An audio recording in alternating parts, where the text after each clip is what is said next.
एक और अहम खबर दें आपको, इलेक्शन कमीशन की 8 फरवरी को आम तातील देने की मंजूरी। इलेक्शन कमीशन ने 8 फरवरी को आम तातील का नोटिफिकेशन जारी कर दिया। पोलिंग डे पर आम तातील वोटर्स की आसानी के लिए दी गई है। नोटिफिकेशन में यह कहा गया है, इलेक्शन कमीशन की 8 फरवरी को आम तातील देने की मंजूरी। इलेक्शन कमीशन ने 8 फरवरी को आम तातील का नोटिफिकेशन जारी कर दिया। पोलिंग डे पर आम तातील वोटर्स की आसानी के लिए दी गई है। नोटिफिकेशन में यह बताया गया है, इलेक्शन कमीशन की 8 फरवरी को आम तातील देने की मंजूरी। तफसीलात जान लेते हैं फहद चौधरी से। फहद बताइए।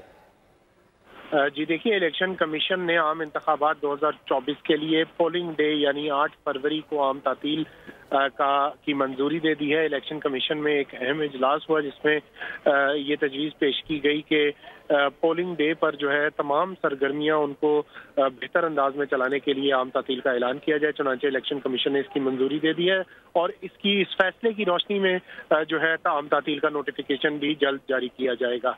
जी बहुत शुक्रिया फहद इन तफसीलात के लिए। सब्सक्राइब करें और बेल दबाएं ताकि कोई खबर रह न जाए।